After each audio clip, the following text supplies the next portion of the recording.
your bitch, you fat motherfucker.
Colors weave into a fire of flame.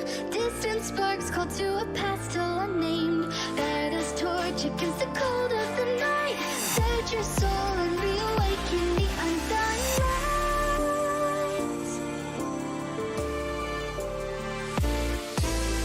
On that day when the sky fell away, our world came to an end. In my eyes to the fading sunrise in the dark, glimmering shadows. Silence grows and the spaces between, stretching out beyond time. Rising up as a chorus of souls finds a voice, flickering through the void. These little sparks cling on to life, everyone caught in the struggle. And in the storms of change they fan, the flames scattering ashes through the wind. Every soul contains a whisper of light, gleaming faintly as it dwindles from sight. No escape, no greater fate to be made. In the end, the chains of time will not break. Colors weave into a fire of flame. Distant sparks call to a path still unnamed. Bear this torch against the cold of the night. Search your soul and reawaken the undying light.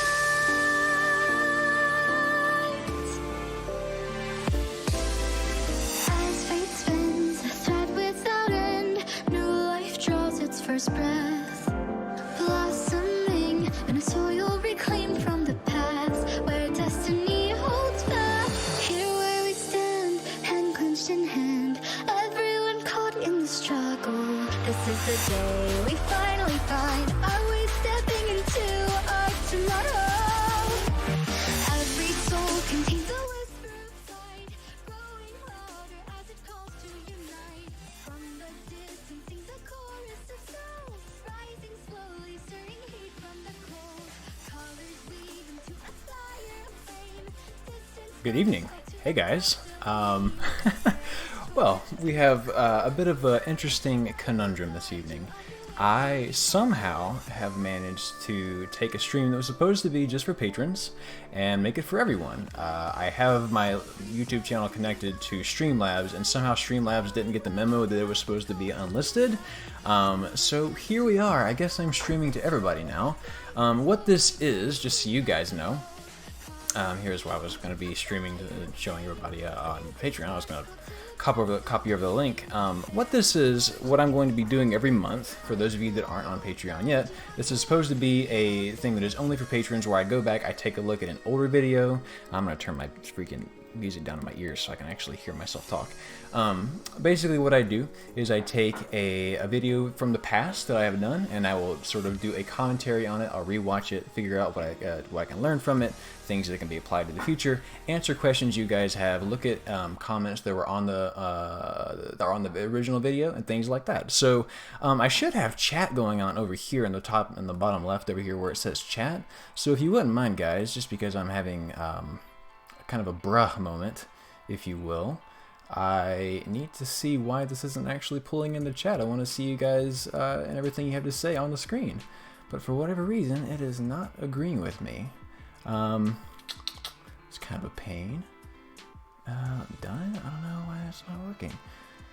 So, my apologies, guys. This is kind of out of nowhere, but you know what? We're just going to improv it. We're going to yes and we're going to move on. I apologize. For some reason, the chat isn't showing up actually on stream, but you should be able to see it. I have all the patrons scrolling down here at the bottom. That was a new feature. I was going to show it to everybody. I think we had 3 new ones that showed up this month that I haven't had a chance to go in and update, but I can pull those out and in fact go ahead and give a shout out to those 3 lovely folk, because they have joined my Patreon family. So what this will be, I guess, is just a, hey, if you want to join Patreon and you want to see what future live streams are like, I've already done a handful of these. This is only the second one that's been live. Previously it was just recorded, but I'm trying to do them live, so it's kind of interesting. We can go back, we can look at some older videos, and we can see what we can learn from them. The 2 new patrons that I don't have listed, excuse me, 3 new patrons that I don't have listed here yet: Tails Hunter, John Hollowak, and Stephanie, no last name. And take it back, there's 4. And Samuel Vander Platz. Thank you so much for joining me on Patreon. And everyone that is here tonight, feel free to consider joining Patreon, because I obviously will be doing these, except it'll be, you know, more of a private thing. There's the chat. The chat showed up. Let's go. Okay, so everything's going to work great. What's going on, guys? So we got Daniel Curry, Dan Tamayo, we got Joel Williams, Bowl of Fruit. How's everybody doing? Let me get a 1 in the chat if things are going well, if you're enjoying your quarantine, if you're trying to stay active. My wife and I did some yoga earlier. She's really into yoga. She's thinking about being an instructor. I'm super excited for that. We're really pumped. Things are okay. We're really trying to make the most of this quarantine. Yes, so to answer some questions I see here, yes, there will be live streams for patrons only in the future, and if you want to see that, you have to hop over on Patreon. I will be doing regular streams that'll just be for everybody, like this. Usually I'll play a game. I've been really on like a Mario Maker kick lately, so I might actually be doing some Mario Maker in the future, so maybe we'll do that after the next cycle of play. Next cycle of play should be up, not this, whatever it is, like the 15th, next Friday. I'm hoping to have that up then. It's going to be very, very different from previous cycle plays. So, with all that out of the way, the video that we're looking at is, I think, what did I call that video? What was it? I can close this. I don't need that anymore. The video was called, and this is one of my very first ones. I mean, this is a big callback. I see a lot of the ones. Awesome. Glad to see you guys are doing well. 7, I'm not sure what that means. Soul Knight 1555. I guess that means you're either doing really well or it's like a 7 out of 10. I don't know. So this video was what Nintendo can learn from Fortnite. Now, what you need to understand about this video, it came out on March 30th, 2018, just over 2 years ago. This was when Fortnite was like hitting the roof, okay? This is whenever Ninja and Drake did their team up. Shit was wild. It was unbelievable. We got 69 people in here, says somebody. It was 69. Sweet. Also, just so I can keep track of this, I need to make sure that my time streaming is up, because I like to know how long I'm in here with y'all. Okay, this will be fun. I'm kind of excited. I'm glad everybody's here. Again, if you want to see more of these regularly, when we go back and take a look at all the videos, you definitely want to join me on Patreon. And by the way, guys, it's $1 a month. It's not like you have to come in and spend like a whole bunch. I don't have tiers. It's just one, and you sort of get everything. You can spend more if you want, and some people do, and thank you so much for those of you that do. Fantastic. Not required. So, without further ado, let's hop into the auto-scrolling video. This video, again, I brought in Fortnite because of a particular mechanic that was interesting. Let's see, somebody says, just watch that, Big Baller, Sad Memories, howdy, what's going on, Nerdbird, Floofmaster, Jasper Mudler, Bowl of Fruit, Daniel Curry, thank you guys so much for joining me this evening. I appreciate you being here. What comes to mind? Could have been when any you live hear the stream or term any video in the world, but you're here with me, and I appreciate that. So, let me see if I can actually hear this, because I want to be able to react to this. And just so you know, I haven't seen this video in forever, man. I remember the topic, but I don't remember so much about it. I'll go ahead and cut out the, and in fact, let me do a quick audio check. I'm just going to play the first little bit of this clip. And if things are too loud, if I'm too loud, or the video is not loud enough, please let me know. I want to make sure this is enjoyable for everybody, so just be patient with me. This is only like my third or fourth real stream ever, so I'm kind of getting used to managing all this. What comes to mind when you hear the term auto-scroller? Does it stress you out? I can hear that. Okay. Keeping up with moving platforms from level 5-9 of Mario 3? Do you smile as you think of the Genzo? My voice was boring? Damn. I was trying to be very professional, but now I've kind of realized you have to let loosen up. Okay, so let me try this and see what this sounds like.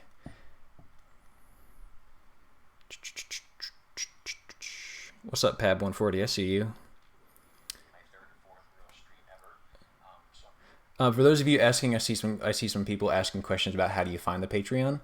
If you go to any of my recent, actually it should be any of my videos now, in the description, the first thing that shows up whenever you scroll down, it should have like a description of the video, and then it'll say support Daryl Talks Games on Patreon. That's how you can find the link to the Patreon. Here we go. Let's see if this.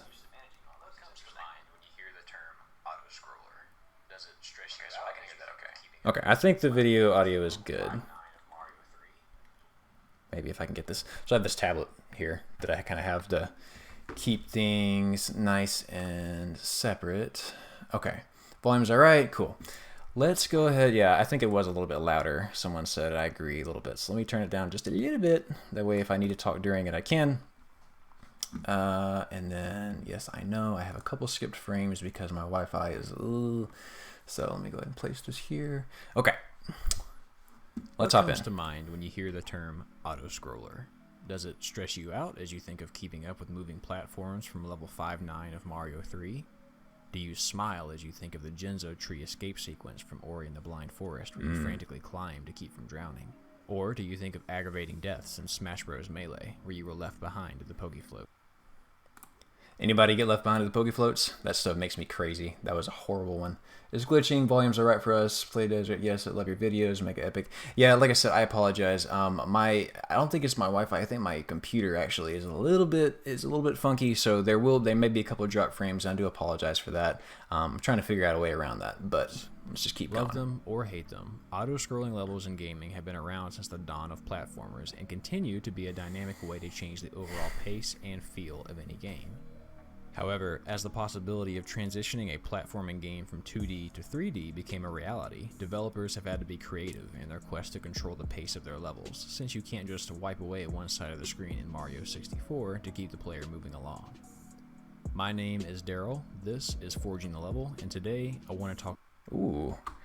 So I gotta say, that little transition there, where I have the telescope sort of come up, and hit over Forging the Level. That was a really fun. That was a really fun edit, and it took a long time to figure out because I had to essentially make like just a black hole and then move it with the telescope.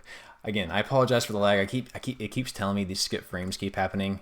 It's really frustrating. I've changed the formatting on Streamlabs quite a bit, and I'm trying to figure out a way around it. So I apologize for that. Rest in peace, Poke Floats, the lag. Did I ever beat Celeste? Yes, I did. I beat everything but the Chapter 9, the bonus, the DLC. That was a nightmare, and I am terrified to to pick that up again. Auto-scrolling transitioned from 2D to 3D and how it can continue to be adapted in new and exciting ways. Adapted in new and exciting ways. I was trying so hard at this time, it felt like, to be just like Mark Brown in GMTK. But I think I found my voice at some point. Genre began in 1980 with Space Panic, where you played as an astronaut staving off incoming hordes of aliens. Right. You dig holes as traps, and then when the baddies fall in them, you simply have to pave it over to dispose of them. And that's pretty much it. The screen here, just like most early 80s platformers, was stationary throughout the gameplay. The steady screen meant the entire level was in front of you, and you could strategize a way to win at your own pace. However, things like this, so when you look at these these like cabinet games, right? So I was talking about here at this point how things were very stationary. Everything. Oh, that's a lot of skip frames. That's really bad. I was talking about how, and in fact, maybe I can improve this by closing some stuff. That might be half of my problem. I might have too much going on in the background. So let me see if I can try to fix this, guys. I'm gonna close out of the music. I know that's really a luxury, but it's okay. We're trying to get out of some stuff in the background. I apologize for that. Who's my favorite Ninja Turtle? Probably Leonardo. I was always about the goody two shoes characters. I was always about Leo. He was pretty cool. Okay. Let's try this again. I apologize, guys. I'm so sorry about that. Oh, thank you for the subscription. Let me go ahead and move that so that it's not... Oh my gosh, my video is so slow. Uh-oh, that ain't good. The stream might be a big fail. Hang on. Can't believe my computer's being like this. Okay, let me go ahead and move this. I don't want the subscription stuff coming in and interrupting everything. Okay. Have you ever played Hollow Knight? I did play a little bit of Hollow Knight. I'm planning to play a little bit more in the future, but we'll see what happens with that because I have so much stuff right now. My backlog is wild. I'm trying to keep it tame. This changed in the summer of 1981 when just a month before the release of Nintendo's Donkey Kong, Alpha Denshi released a game called Jump Bug. Oh yeah, Jump Bug. Jump Okay, Bug, that's pretty cool. You drive, or well, jump, as the name suggests, a Volkswagen Beetle along underwater cities to collect treasure and avoid a bizarre roster of enemies. However, unlike Donkey Kong, Space Panic, or Burger Time, the screen scrolled from left to right, forcing the player to stay on their toes. I remember what I was going to say a minute ago. These skip frames have to stop, dude. This is bad. So I remember what I was going to say a minute ago. So what's interesting about this is I think that I'd have to do a little bit more research, but I think that a lot of the reason that there was a stationary board or a stationary screen in a lot of these older like arcade games would have been the case is because I think that board games in general predated video games. So I think people thought, how do we make this? How do we make like Monopoly or Scrabble or whatever we have in front of us? Dude, Chrome, I'm telling you, Chrome is knocking this thing down. But what I think is that these like board games, they basically said, how do we take this and make it virtual? And I think that sort of was like the starting spot. But again, every time like even the tiniest change, like if it was scrolling or if it was the camera, all these tiny changes happened over time because suddenly now we're not adapting a board game to a virtual console. Now we're taking something that was already virtual and making something new. So it's just interesting to see sort of the progression of how things were way back whenever video games were sort of taking off. There was no way to see the entire board at once, so you had to be ready for any enemy or obstacle that was coming your way. Static strategy was tossed for a more upbeat and reactive form of gameplay.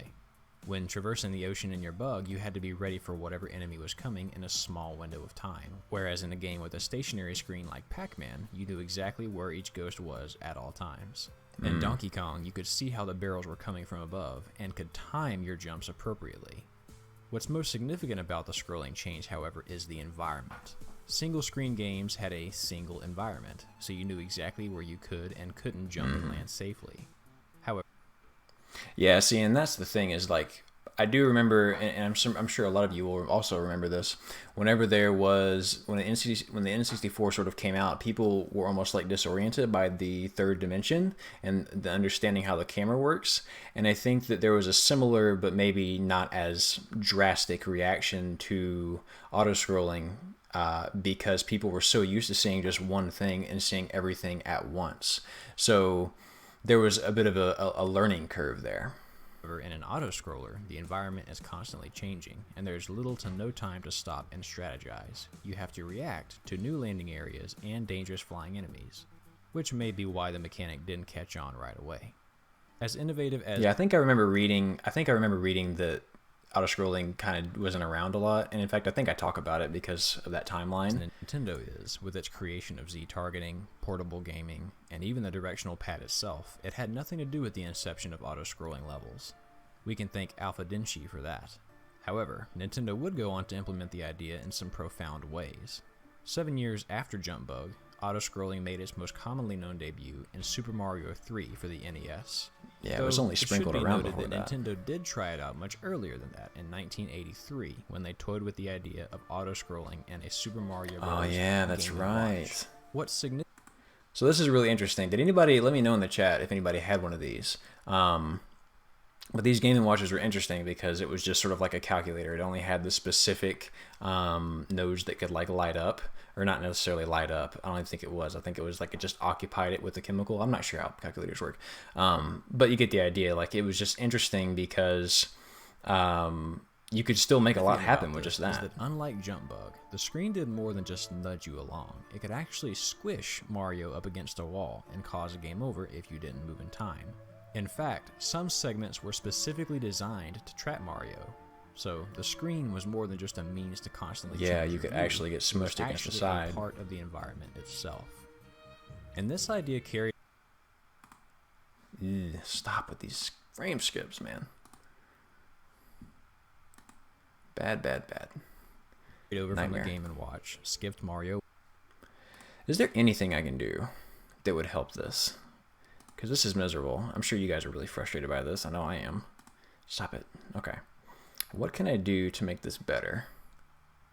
Auto-scrolling suffers for the freedom and dependency of the game takes from the player. Yeah, I mean, let's see. Oh, I had this one. I'm not sure where it is. Favorite genre of game. My favorite genre of game? That's a good question. I don't know that I have one. It might be JRPG right now. Depends on when you ask me. I played DK in the Game & Watch. Yeah, fantastic, right? Me too. Way too old.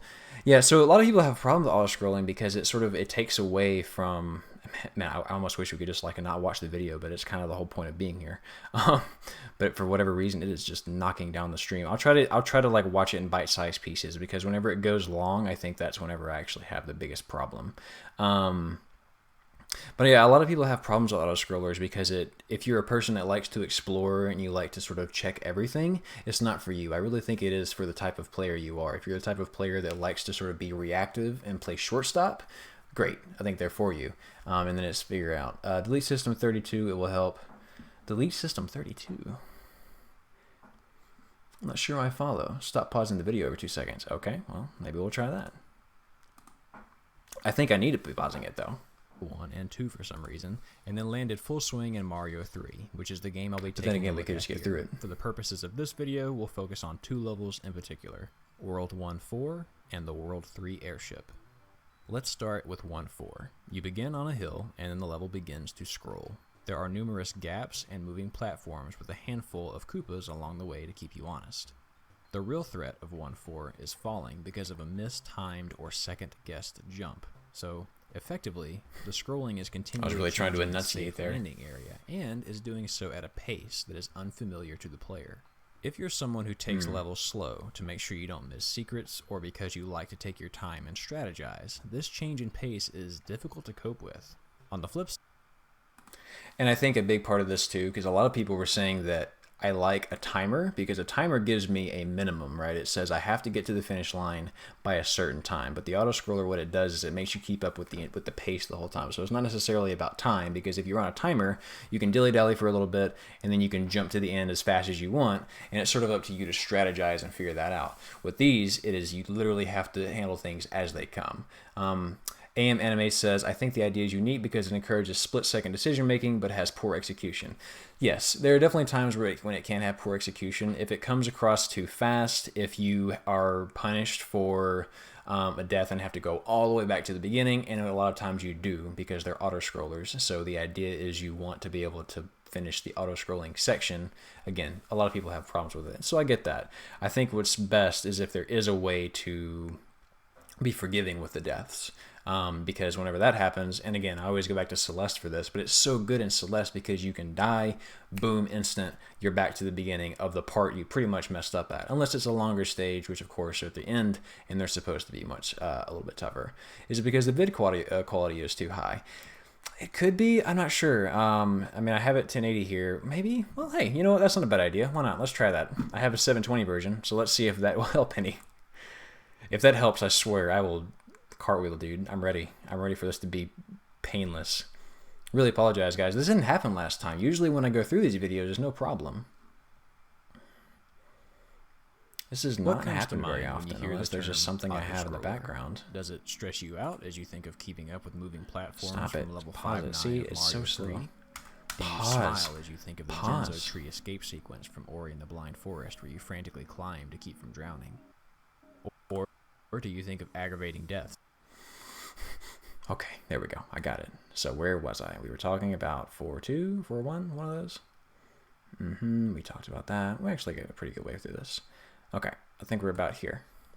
That makes sense. Celeste's frequent checkpoints are a great strength for the game. Absolutely. And again, the whole narrative of Celeste is that you are trying to climb up this mountain and be better and everything along those lines. So I think even like narratively, it really adds to it because it encourages you to keep going. It tells you to like own your death count. I could go on and on about Celeste all day, but that's not what we're here for. Auto-scrolling, 720, faster, less frames skipped. Right? Okay, well, we'll see what happens. Or are an outright speedrunner, 1.4 makes you wait around for more level. Oh my god, speedrunners. Can you imagine?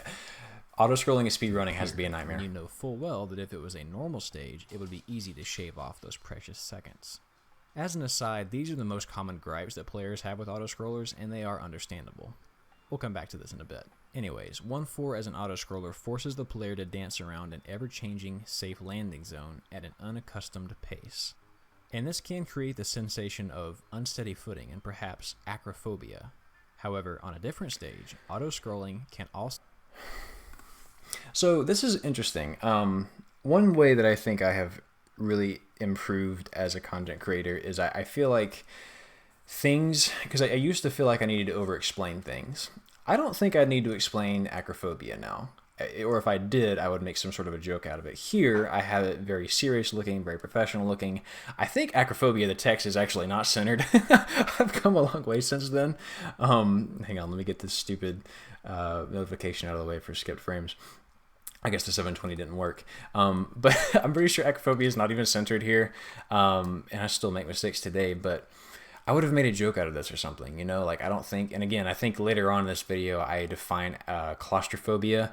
There are things that can be over-explained. There are things that can be under-explained. But above all, I think that if you make stuff like this, if you want to create a presentation, you need to respect the audience and understand that they probably know what this is and make it clear, like, if you don't know what it is, this is what it is, and sort of glance over it. You just Googled that word. That's probably exactly what I did. So you get the idea. So create a sense of claustrophobia. The World 3 airship is reminiscent of the old Mario Game & Watch auto-scrollers. The threat of getting squished between the wall and the ship itself presents itself quite frequently. Similar to 1.4, the airship's auto-scrolling makes the player work at an unfamiliar pace, but if we look at the safe landing area here, it's not really a problem. The danger you face is not a matter of finding safe footing, but of dodging bullets and wrenches, all while not overstaying your welcome in corners. Yeah, and here I explain claustrophobia, which is basically the point I was trying to make with these. I'm going to skip a little bit because I want to get to the discussion at the end. I want to answer some questions, but I do remember this section. It was essentially just that it's claustrophobic here because as things are closed, it's open here, you think you're going to fall. So it's a form of fear in both cases. I was trying to shoehorn in some psychology. This right here actually was not a psycho play. This was Forging the Level, which was my at the time, my more game design-y videos. And so that's why there was a bit of a difference there and why I just naturally like psychology. Now I understand I just needed to psycho play only, but that's what it was at the time. And so the point I was trying to make was that one was claustrophobic because you can get closed in tight corners, and one you could fall. Okay, so we're here. What's going on here? When we add a third dimension. Transitioning auto. See that clean transition? How he went in the pipe and then came out in 3D? That was nice. I thought that was cool then. Take, for example, Mario 64. When we add that pesky third dimension, scrolling the screen suddenly does nothing to affect the available space, it simply moves the camera, which is not the intention of an autoscroller. The goal is to make the player go a certain pace that they typically would not go, and force them to find footing or dodge obstacles for a prolonged period of time because of limited space. But there's no obvious way to make this happen in 3D. If we tried to literally copy... Hey, what's going on, Lamhoot? I like how you respect your audience a lot more in their recent videos by trusting their understanding. Yeah, exactly. You have to, and again, that was one of the big feedbacks that I got whenever I was doing a lot of my earlier videos. Is I saw stuff that was like, this guy just goes on and on about like, we get it. You don't have to explain all that. Yes, I apologize, Connor, for the lag. The lag is nuts right now. I'm trying to get through this video so I can just sort of discuss at the end. But yeah, I mean, for sure, this is... I kind of forgot what I was talking about. But yeah, we'll just keep going. I guess I'll figure out... Paste it into a 3D space. What would it look like? We could grab the 2D level, imagine that it has a Z-axis, turn on the Y-axis, and then take a peek. An autoscroller essentially places a use wall Paper a few Mario. meters in front of Mario and a few behind him, so that he can only go forward and backward a little bit. Oh, that's right. Essentially, he would be working in a moving 3D box to contain him. Sorry, I have to hit this little notification real quick. Okay. To one portion of the stage at a time. But if Nintendo added a big This black was a box fun little around our effect. hero in Super Mario Odyssey, it might cause some accessibility issues. Trying to look around with a camera would be pretty frustrating, since you'd be battling to keep the dark camera void that is problems. the edge of the And I'm actually going to refer to something here in a minute. So one thing that somebody mentioned was a boss from Psychonauts, that it was like a big fish, and basically there's a bit of a camera problem. They do sort of what I imagined here. level out of view. And when that happens, you can kiss all those solid reviews goodbye. So, how do we make the transition? Well, Nintendo's solution to this put the is Bowser remarkably effect in. clever. Instead of placing walls as constraints, they simply remove the safe landing area altogether to keep the player moving. This is done in a number of ways. In Mario 64, there is a magic carpet that is the only safe platform. Mario must ride it up a rainbow, but has to jump over blocks, dodge flames, and maintain his footing along the way. Similarly, And there's the Mario flowers in Odyssey's Mario growing Odyssey, flower too. platforms Yeah, keep there they are. Mario on his toes. You have to juggle the risk of leaving the safe ground for extra moons and purple coins, but be careful not to get left behind. Probably the most true-to-form example of Nintendo replicating the old 2D auto-scrollers is the Matter Splatter Galaxy. Portions of the stage are only available sporadically, as the Matter creates new platforms for Mario to land on, but doesn't keep the older platforms around for long. This is probably the closest we'll get to our example from earlier, where Mario is moving around a 3D space in a big box. Only, there are no walls restricting the player, the rest of the level simply isn't there, which is brilliant. As far as See how many times I say brilliant? I've come a long way. I keep clearing this stupid notification that's telling me I have dropped frames. It's addressing making me the crazy. camera issues go, the Matter we're Splatter getting there. Galaxy is a great solution. It does what an auto-scroller should do. It forces the player to keep up a certain pace and keeps them on their toes to continually search for safe footing. But in terms of the experience created, it can only replicate something kin to the feeling you get playing 1-4. If you don't keep Right, up, so it's only you'll going to do fall. the... Plus, the stage is not excessively difficult. Most players will simply this isn't rush gonna to the crowd lowest you bits of the level, because- which removes the threat of falling behind and makes the player passively wait around for new platforms. And the thing about this is this effectively, even though it's very pretty, oh my god, these stupid frames, even though it's very pretty, what it does is it doesn't exactly crowd you, right? So all it's doing is just removing spaces. Effectively, it's like the donuts, you know, in the 2D levels. It's just you stand there too long, they're gonna fall. So you just sort of have to keep moving at a certain pace. Which, by the way, if your donuts fall, if you're making a platform or you're doing something on those lines, and you have some sort of platform that falls whenever you stand on it too long, that will encourage the player, hey, I have to keep moving, right? And that makes total sense. You can get behind that. But if you make those things respawn, then that means they can come back to it. If you don't want them to come back, don't have them respawn. Essentially, you can create the same effect. You can create a quote unquote auto scroller, but don't let them respawn. And that will have a similar effect where they won't feel like a screen is pushing them. Instead, they're going to feel like, okay, I have to be wise about where I go. And that's probably a little bit more interesting. Because you just have to, not only do you have to dodge things and sort of react, but you also have to do things at a reasonable pace. To be created. When you remove the threat and make the player wait, the thrill vanishes and irritation takes its place. So you could argue that any hint of acrophobia is no longer in the equation for some, and since there is no physical wall following, there's not really an effective way to create the claustrophobic, almost trash compactor, maze-like experience of the airship. Lamhoot, I edit in Lightworks, which is a nightmare, but I'm used to that nightmare now, so I kind of like it. I remember when I started out, I was like, this isn't Adobe, but now I actually love Lightworks. I've really gotten used to it. I paid for the advanced version that gives you that lets you export in 1080p. So I'm a big fan of Lightworks. It's come a long way. There's a lot that you can't do. You can't like animate. You can't throw in interesting animations and things like that. But it's there, and I like it. The invisible wall that keeps you moving can It's no ugly, longer be a and it's meaningful proud. part of the environment. Putting up a wall on a 3D level restricts the use of the camera, which is never something you want to do if you're a developer. So, by adding a dimension, we lose the full utility of auto-scrolling. Or, at least, that's what I thought, until I came across a game called Oh, here we go. Here's where the twist comes in. You've probably never heard of it. It's a smaller sort of The beat drop. game. Anyways, in Fortnite and PlayerUnknown Battlegrounds, if you prefer that, you and 100 other players from around the world are dropped into an area with weapons and other materials. The goal of the game is to be the last. Okay, hang on a minute. Here's what is bullshit about this section. I have never played Fortnite. Never. I just knew of it. It was so popular at the time, and it was getting clicks. I thought, is there a way for me to incorporate it? And then, if you haven't seen the video, I guess I won't spoil it.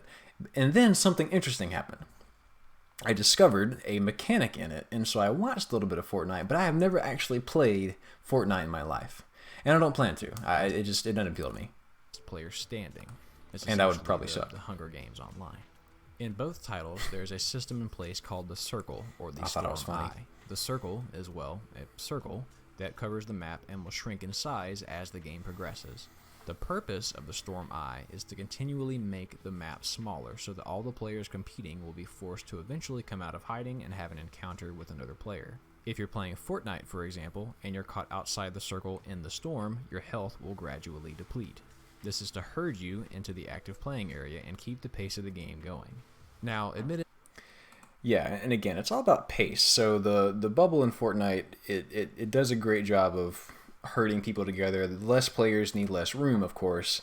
But I guess I'll just keep. I just want to explain so I can be out of this and we can just answer some questions. I have never played either of these games, but the We'll shrinking let it keep circle going. mechanic is fantastic. It could, in fact, be the mechanic that 3D platforming needs to revive the experience we get with Daryl Leadership. roasting Daryl.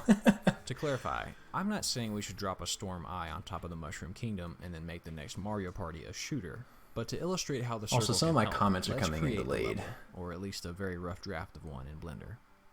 We'll call it the shrink. Okay, so I'm going to, because this is making me nuts, I'm going to sort of go through, because I'm kind of remembering what the video is about now. I'm not going to let this play anymore. The lag has officially left the chat. Okay, the lag is gone. Also, I need to figure out what's going on with the chat because I'm seeing the chat on screen. Here we go. Okay, I see. Because I saw some stuff from Lamhoop that I wanted to answer.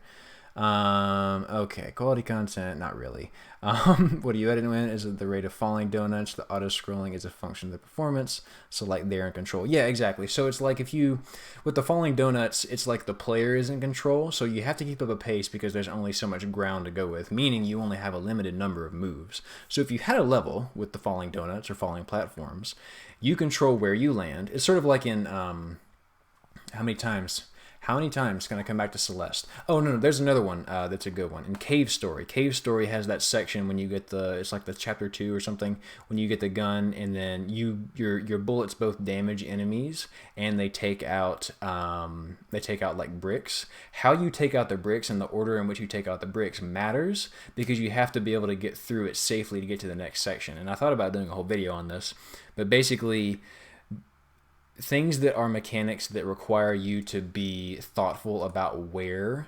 you use something or where you land and things like that. Oh my gosh, my stream is fucked up. I just saw my my date isn't even fully on the screen up here. Let me fix that. But things that require you to sort of budget your movements. The example I was going to mention in Celeste is in chapter whatever it was with the hotel. When you are on the walls, there's a spot where if you are climbing, something will grow where you just climbed, so you can't go back there. So it's almost like your movements is like a currency and you have to spend them wisely. That is a fantastic way to keep up a pace, but make it very strategic. Again, some people aren't into strategy. Some people are into reacting. Like if you're a big time Smash player or a big time player of something that is very upbeat, you're probably going to actually enjoy auto scrollers because you're going to have to figure out how do I move quickly and efficiently. For those of you that are strategy players, you're probably going to like with the other thing I'm mentioning with the donuts.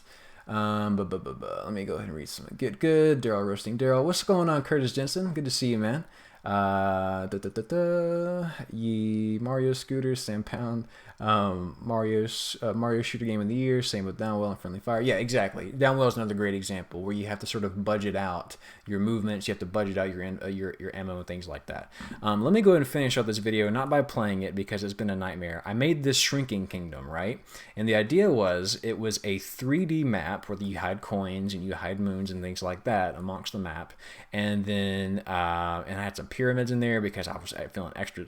This looks like straight up like a cell diagram. You ever take like biology and they give you like, you know, the mitochondria over here and they got the other parts of the cell that I'm blanking on right now. That's what this looks like, right? This looks like a cell diagram. Like you got the mitochondria over here, you got the nucleus. That's another one. I remembered one. You got some ribosomes. I think that's in there. How am I still dropping frames?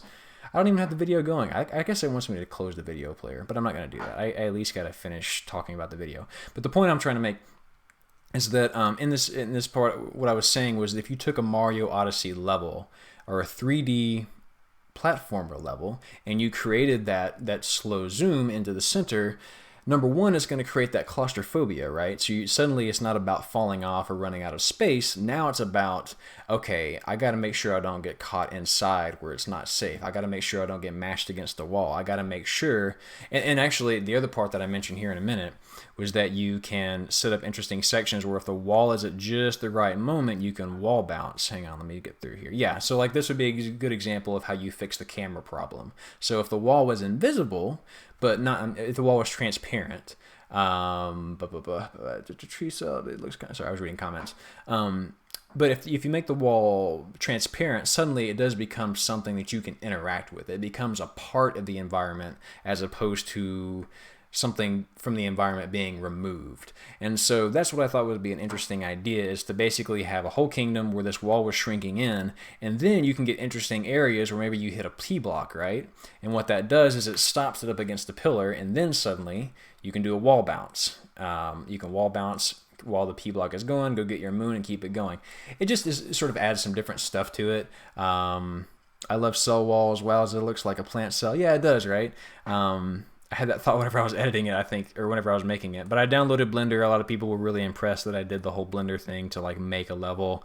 I was not, because my God, Blender's hard to use. Are you kidding me? Can you imagine being becoming a 3D animator?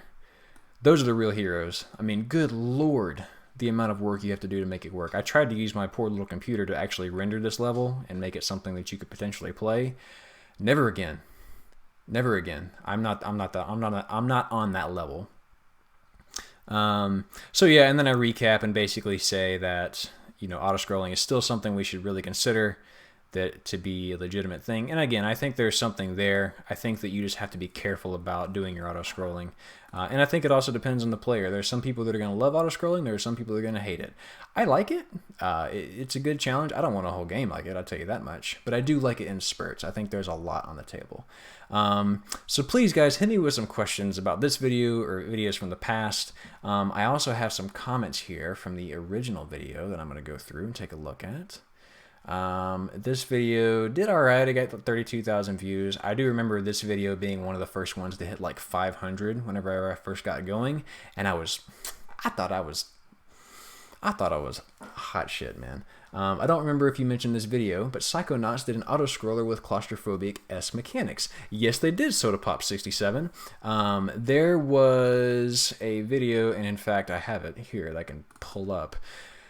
If we can have no frame drops, I might just use still images because my stream is jank. May as well close that out real quick. Okay, so the lungfish boss in Psychonauts. I saw this a lot. People really recommended this. I just kind of capped this a minute ago. Hello? I can't stop this. It's just going on its own. Okay. So, yeah, the lungfish. So I'm not gonna play it because we all know why. But yeah, so you can see here, it's kind of blurred, right? So it's a little bit washed out because the camera is in the water. Let me explain this boss to begin with. So this lungfish boss is underwater, but it's using its lungs, I guess, to make a big bubble, and you have to stay inside the bubble. You either drown or take damage or something if you leave the bubble. So it moves around, you have to stay with it. This is basically my idea. Now, then again, you can't like move off of the bubble. Like there's no way to interact with the bubble. You're not going to wall jump off of it, but it does keep you in that little area.